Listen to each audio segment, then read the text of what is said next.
Nicole Osinga is a registered dietitian with the College of Dietitians of Ontario in the Durham region.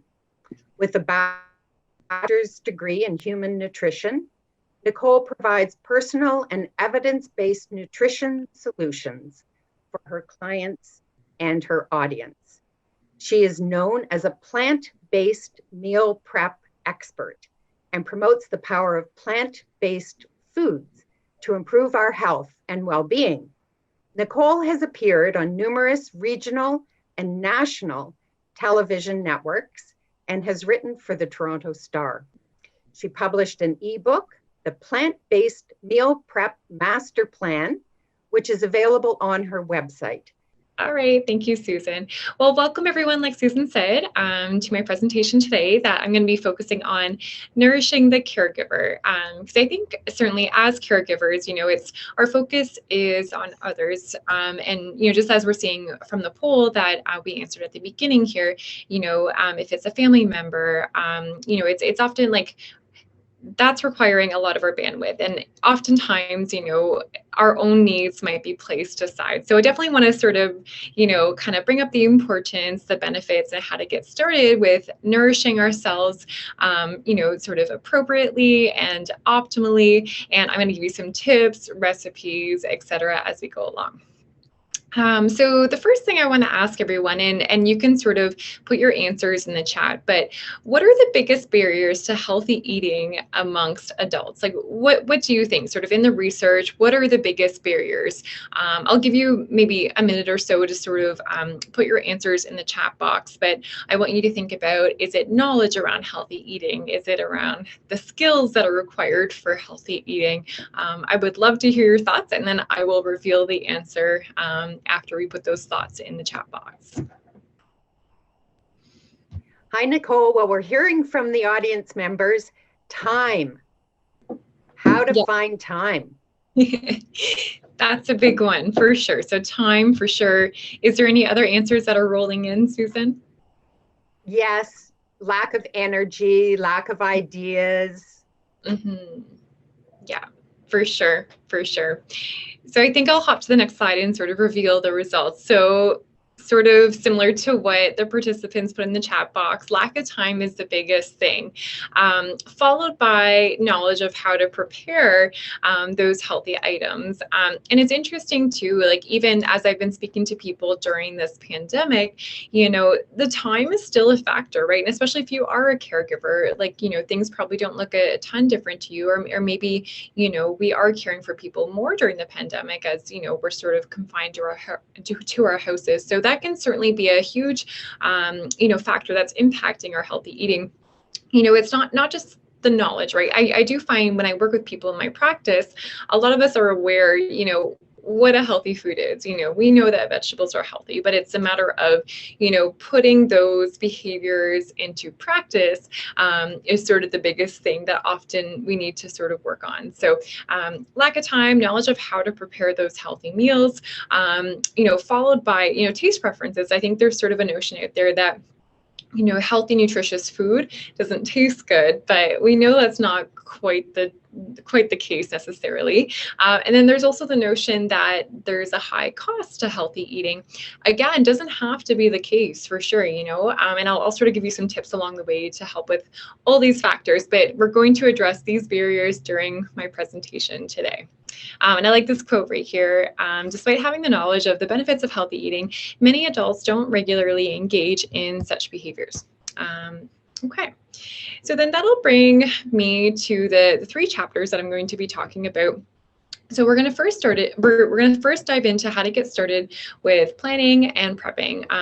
Like Susan mentioned, I'm definitely big into meal planning and meal prepping. I think, it's something that I think can always benefit us, and also something that I think has changed for people during this pandemic. And I'll sort of walk through how maybe that has changed.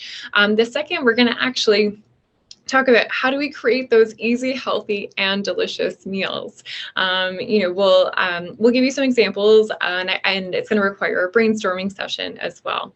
And then the third chapter, we're going to dive into managing those food cravings, because certainly, that's a factor that can impact our eating choices as well. So with the first chapter, getting into meal planning and meal prepping, we've probably heard this quote before. If you fail to plan, you are planning to fail. So why meal prep?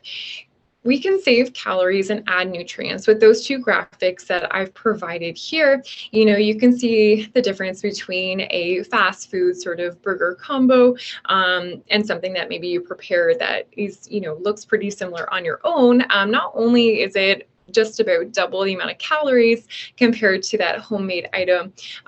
There's also, if you're looking at the extra ingredients, there's lots of extra ingredients that are sort of, used for preservatives. We have a few whole foods in that bottom image right there. You'll see sodium is a lot more in the top image. So, we're saving calories or adding nutrients. It certainly is not all about calories, but, a lot of benefit to cooking our meals at home for that reason. Saving money. So you can see in this second image here, comparing a salad, maybe you create yourself, and comparing that to, I think this is from Chipotle. So it's a huge cost difference. And maybe that's too where that perception that eating healthy is expensive. Sure, maybe when we're eating out and we're grabbing a salad, it's going to be, it's going to maybe more costly than maybe another option. But, if we're making it ourselves, we can certainly keep the cost down. And fighting cravings. So whenever we have food prepared, it's easy to grab that. Whenever we have food cravings, we're going to grab the item that is most accessible. But if we have our meals prepared, if we're eating regularly throughout the day and balanced, we're going to be in a better spot to manage those cravings.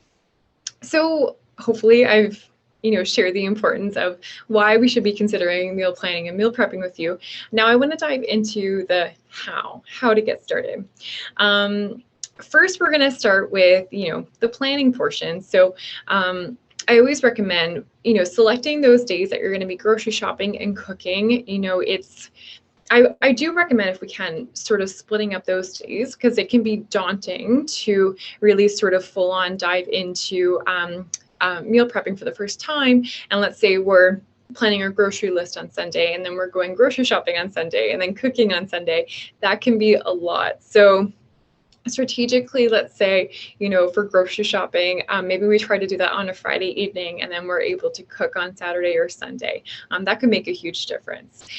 Making a list and sticking to it, there is nothing worse than going to the grocery store and just not having a plan. And, we end up grabbing foods maybe that we're familiar with using, but we don't always have that sort of plan for how to use them. Then that's just going to result in food waste and, waste of money, etc. Then we don't have the proper foods that we actually need to create our meals. Always have those 10-minute meal ideas, which we'll be talking about in our second chapter. We'll brainstorm some ideas ourselves, but just sort of as a fallback plan. If we don't feel like eating maybe something like leftovers from the night before, maybe you have 10-minute meal ideas. I always say breakfast for dinner is fantastic. Typically breakfast meals are so quick to make, and there's no rules in terms of, you have to have certain foods at certain times. So always having those 10-minute meal ideas is really helpful. And start slow. I'm talking about meal prepping and meal planning, and it doesn't have to look like what I do, which is prepare 4 days worth of meals on Sunday. Doesn't have to look like that for you. Maybe, for example, I would say, sort of start with the meal that you might have the most challenges with. Like, for example, maybe we're skipping breakfast often. Maybe lunch is sort of more snacky and we're grazing throughout the day. Maybe it's most helpful to prep a lunch in that situation. So it depends on, your own habits. So just to emphasize, meal prepping and planning doesn't have to look like, create everything on Sunday. It could just be, have a few things prepared ahead of time. But that brings me to my next question that I'm going to ask the audience. What meal do you struggle with the most? Like I said, do you find you're skipping breakfast, grazing, throughout the day, so we're not really having a lunch meal? Or maybe dinner is challenging by the time dinner comes around. Maybe we're feeling quite tired and we just don't feel like kind of putting a dinner together, so we order a pizza. I would love to hear though in the chat though, what meal, or it could be snacks as well, do you tend to struggle with throughout the day? I'll just give everyone a minute. Nicole, I'll do a little synopsis. Yeah. I'm just wondering, is your chat box visible on your screen? And if so, maybe you could close it. Oh, it's not visible on my screen. Okay, that's great. Okay. So the responses are lunch has come up frequently, dinner. So one person says dinner is the meal and she's just stopped cooking. He or she has just stopped cooking. Yep, dinner, lunch, breakfast for one person. Okay. So I'm saying, well, here's lunch, dinner, and snacks. I think lunch and dinner might be the winners here. Okay. And snacking. Okay. Yeah, that's good to know. Yeah. So not a ton of, breakfast sort of we're seeing, but yeah, so I think definitely when we brainstorm some ideas, anyone who has trouble with lunch or even dinner, those ideas will definitely help you. So that second step in terms after planning, so shopping, so sticking to that list that we put together is super important, sort of like I mentioned before. Shopping at bulk food stores could actually be a great thing to do. I'm a huge fan. We have Bulk Barn around here, depending on what it looks like for your area. But I like bulk food stores because you can get exactly how much you need in terms of, I was talking to someone earlier today, going to the Bulk Barn for protein powder, I actually quite like because, typically protein powders we're getting in a big jug. And then what if we don't like it? Then we're stuck with, a big thing of the powder, or spices as well, shopping at the bulk food stores. So, but also the third point under shopping, choosing healthy convenience foods. So I'll show you what I mean by healthy convenience foods on the next page. I don't want to sort of spread the notion that you have to cook, everything from scratch. I certainly, I don't cook everything from scratch. Like, for example, I love to sort of grab the bag salads, or, I find myself chopping veggies in the kitchen is probably the thing I look forward to the least. I don't know why. I don't know if anyone else is in the same boat. Maybe you can pop into the chat if you are in the same boat. But it saves you time, and sure, it might have a bit of a higher price tag to get the chopped bagged veggies. But I think if we look at it in the perspective of, if we find veggies are going bad in our fridge, it might be worth it to get the veggies that are already sort of more accessible, because, why do veggies go bad? One, because maybe they're not accessible. We haven't sort of prepared them. Or two, we might not have a plan for how to use them. So if that's you, you might want to sort of invest in the chopped veggies or the bag salads, like I said. Zucchini noodles or any other type of veggie noodles I find are easy to find at the store now in the produce section, or even something like a rotisserie chicken. And also frozen fruit or frozen veg. They're just as nutritious as fresh. So I would definitely encourage you, especially if you're cooking for maybe one or two people, or or if you're concerned about the spoilage of the produce, then they would actually be quite worth investing in. Frozen fruit myself, I don't buy actually a ton of fresh fruit, just really bananas and apples, but the berries I always get frozen, mangoes, etc. And also, as you can see the image on the slide here, you can get frozen avocado chunks, which are my favorite thing ever, because as we know, avocados are so temperamental. They go brown really, really, really quickly. And they're so expensive too. So the chunks are actually such a great thing to invest in. Throw them into smoothies, etc. They work really well. So anyways, and then on to the cook. So again, if you wanted to sort of, cook sort of from Monday to Thursday and create maybe a breakfast option, and then maybe like 2 or 3 entrees, don't spend more than 2 to 3 hours in the kitchen. Like I said, I don't want to sort of set you up in a situation where everything is daunting, but take some time to do some preparation. And like I said, starting with that meal that you have the most challenges with. If it's lunch, prepare some lunches. If it's dinner, maybe we chop up some veggies. That brings me to my next point. Half prep your meals. So it doesn't even have to be create a full meal at a time. You can sort of do that buffet meal prep, is what I also call it. So this is just sort of an image of what I mean when I say half prep or buffet meal prep. So cooking parts of your meals at a time. So if it's cooking quinoa or rice, and you could freeze it or you can keep it in the fridge. You could chop your veggies, slice your fruit, cook your protein, have some hard-boiled eggs available, but just, have food available and accessible so that you can, create different combinations throughout the week. Especially if you're someone who loves variety, this type of meal prepping could actually work really well for you. And I just am going back a slide because I want to emphasize, make it fun. Cooking doesn't have to be a chore. I mean, especially as caregivers, you have a lot of sort of responsibilities in caregiving, and, we can sort of view cooking as that time for self-care, that time for, it's you time. And, maybe you put on, I don't know, your favorite podcast, you put on your favorite TV show and you have that on in the background, listen to music. Maybe you're talking to your friend on your earbuds when you're prepping your food. So, but make it you time, because you deserve self-care, because you're always caring for other people. So that's sort of a quick sort of run through how to get started with meal prepping. But on to the next chapter here. That's when we're going to brainstorm those healthy, easy, and delicious meals. So I wanted to start with this breakdown of, okay, so these are our different sort of groups of foods. We have our veggies. These aren't certainly sort of extensive lists. It's just a few examples under each category, but we have our veggies, we have our proteins, we have our fats, and we have our carbohydrates. So I want us to take a minute or two to sort of brainstorm meals that involve each of these 4 food groups that we can make in under 10 to 15 minutes. I'll give you some examples to kind of get the ball rolling. I mentioned a few minutes ago about breakfast for dinner. So you could do, let's say, an omelet. So we have our eggs for protein. You could throw in, I don't know, some leafy greens or broccoli. We can pair that with an avocado and maybe a piece of fruit or a piece of toast. That's a really great option. But I won't actually maybe give you too many examples, because I want you to sort of brainstorm those options. And the key is to be able to make them in 10 to 15 minutes or less. So if someone could let me know if there's any ideas in the chat box, I would love to hear what we're coming up with so far. Hi, Nicole. One idea was the roasted chicken that you can get from a grocery store, and have that for a meal, and then you have lots of leftovers.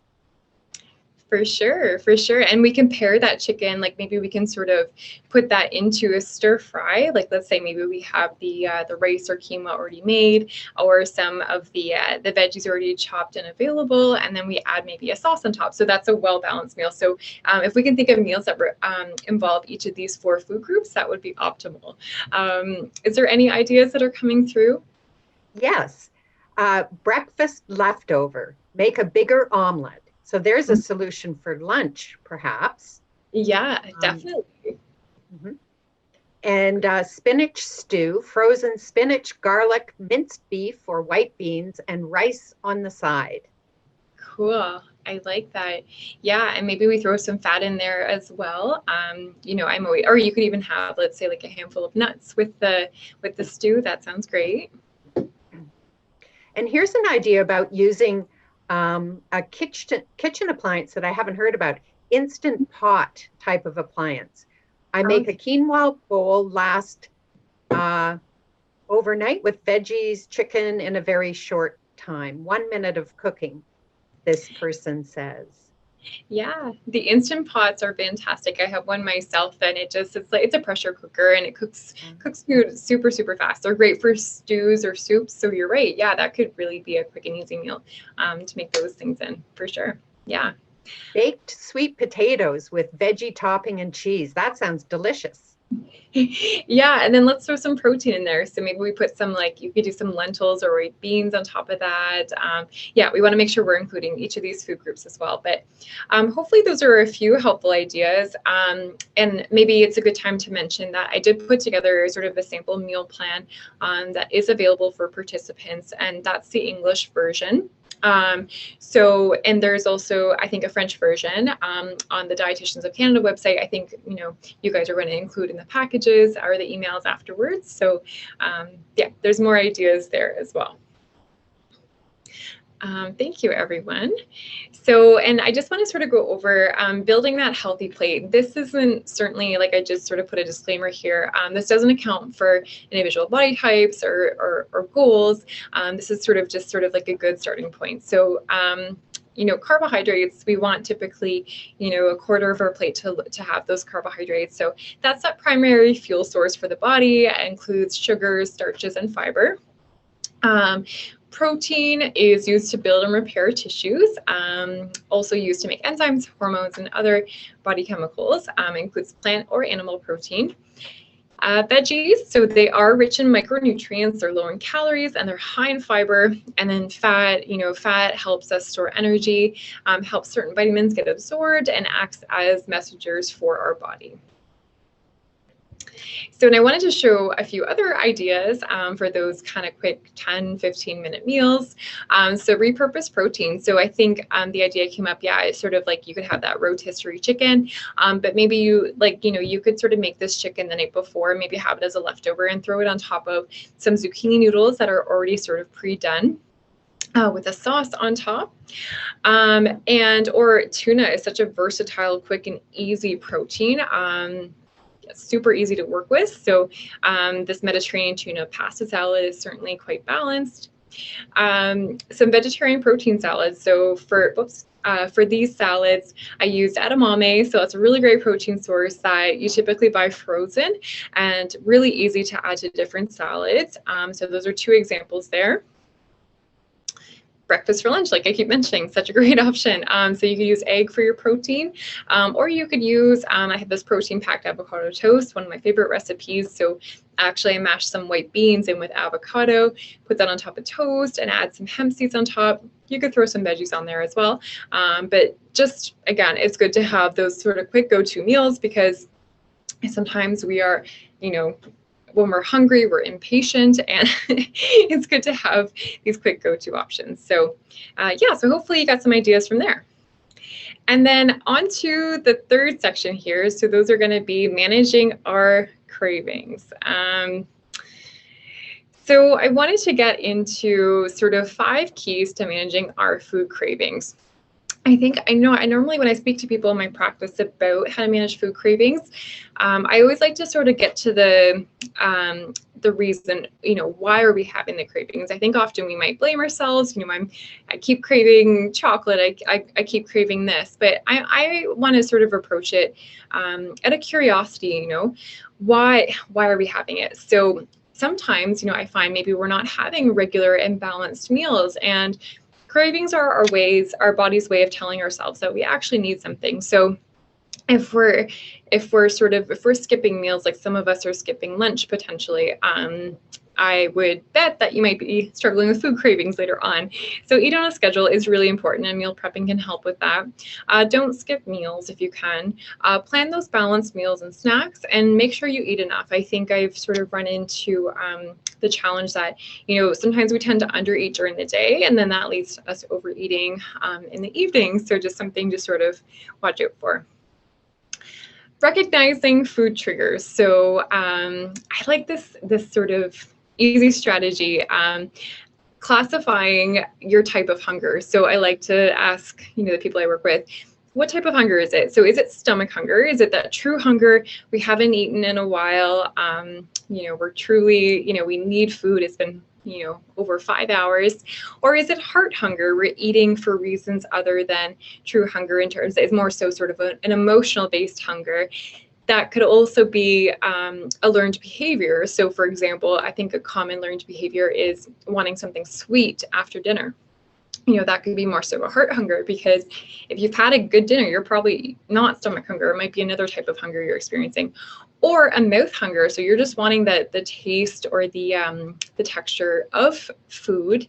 It's not so much the actual, you know, we're not actually truly hungry. So that might be a sort of a good strategy to sort of practice, to really understand what your patterns are in terms of the different types of hunger. You know, maybe in a day, sometimes I get people to sort of track what they're eating, and not track for calories necessarily, although some people do that, but just trying to classify the reasons for eating throughout the day into these different types of hunger.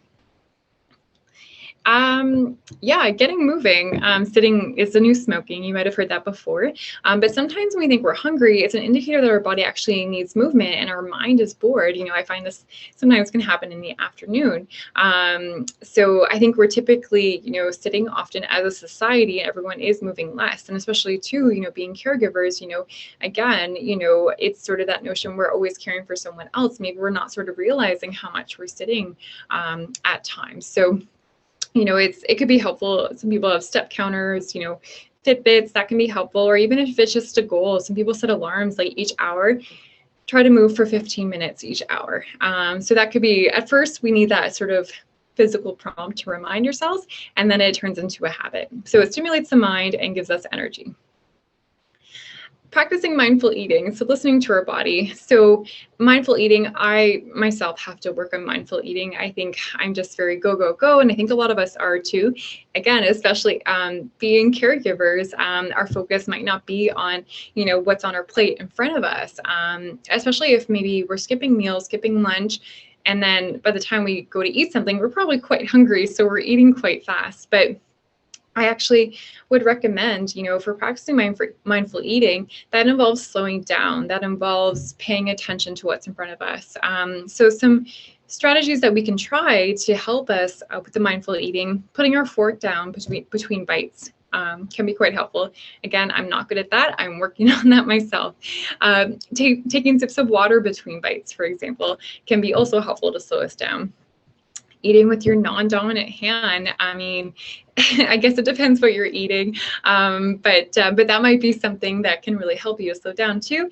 And chewing for a little bit longer can be helpful as well. And hydrate and fiber. I normally say ton of satiety does come from, hydration and fiber. So next time you have a food craving, reach for some sparkling water and a fiber-rich snack. So a fiber-rich snack could be some raspberries with some nuts, for example. Maybe I keep thinking nuts is sort of a go-to fiber source. Maybe it's some non-starchy vegetables with some hummus dip, So those are all really great options. Again, going back to the reasons why we're having our cravings, maybe we're just not fully satiated or feeling full. So just kind of putting it all together, this is just a summary slide for everyone here. The benefits of meal planning, hopefully I sort of convinced you that meal planning is a good idea. It does save money, saving calories, adding nutrients, and can help with managing our food cravings. And just to emphasize again, start slow. You don't have to sort of go up full out meal planning and meal prepping if it's just having your lunch planned ahead of time. Maybe it's just having your food accessible, your veggies accessible, etc. That could, just bring you a lot further. You don't have to go full on meal prepping for the whole week. Having our easy, quick lunches or meal ideas. So some of those examples were repurposing the protein from leftovers from, let's say, the dinner before, having our veggie protein salads, so edamame, if it's any kind of legume, etc. They're really quick and easy to work with. And breakfast for lunch, another one. Have your go-tos though, and just have a list that you sort of add to. I have that on my fridge, my quick and easy lunches. Sort of the smoothies are another idea. I don't think we talked about smoothies. That can be quite balanced and just an easy meal to put together. And managing your cravings, so making sure we're eating regular and balanced can be helpful. Recognize our triggers. Maybe we're having an emotional day, and again, with the people we're caring for, their days can affect us so much, but I think just sort of starting with recognizing those triggers can be a helpful place to start with managing those cravings. Get moving, practice mindful eating, and hydrate and fiber. So that sort of concludes my presentation. We'll definitely sort of spend some time on the questions, but this is my contact information for anyone who wants to kind of keep in touch with me. I do one-to-one counseling. I'm doing a lot of virtual counseling for people who maybe aren't in my area. I'm in the Durham region in Curtis, but certainly shoot me an email, follow me on my social media, check out my website. I'm always posting, free recipes and tips and whatnot, but and I love food puns. So as you might see here, I included a food pun here, but. Thank you, Nicole. That was wonderful. So two things happened to me. One, I got a little bit hungry, but secondly, I felt inspired to do something like chopping more vegetables than I need for that night's meal and tucking them away for another time when I don't feel quite as inspired. Yeah. So you've given me some motivation and new strategies, and I hope others agree. Thank you so much. This is a great presentation, so much information, and I hope our audience members look forward to the information that we'll be sending tomorrow morning. So thank you so much for having me, and thank you so much to everyone for being such an engaged audience.